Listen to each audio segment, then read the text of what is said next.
Ratio का सवाल है। एक व्यक्ति की आय और खर्च का रेशियो 7:5 है। आय है और खर्च, आय और खर्च का अनुपात दिया हुआ है कितना, 7:5 दिया हुआ है।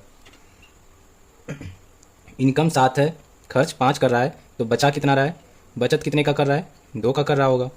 आगे सवाल में कह रहा है अगर उसका बचा हुआ पैसा 480 है, बचा हुआ पैसा कितना कर रहा है 480, लेकिन यहाँ पर कितना बच रहा है 2 यूनिट, तो 2 यूनिट का वैल्यू कितना दिया हुआ है 480 रुपया दिया हुआ है। तो यहाँ से 1 यूनिट का वैल्यू निकल सकता है। 2 यूनिट का वैल्यू 480, तो 1 यूनिट का वैल्यू कितना हो जाएगा 240 हो जाएगा। सवाल में कह रहा है निकालने क्या, उसकी आय और खर्च कितनी है, आय और खर्च दोनों निकालने का रहा है। 1 यूनिट का वैल्यू 240 है, तो 7 यूनिट इनकम है, तो 7 यूनिट का वैल्यू कितना हो जाएगा 7 गुना 240, तो 0 7 चौक 28, 7 दूनी 14 2 16। इनकम कितना है उसका 1680, और खर्च कितना हो जाएगा 5 यूनिट है खर्च, तो 1 यूनिट का 240, तो 5 यूनिट का कितना हो जाएगा 5 गुना 240।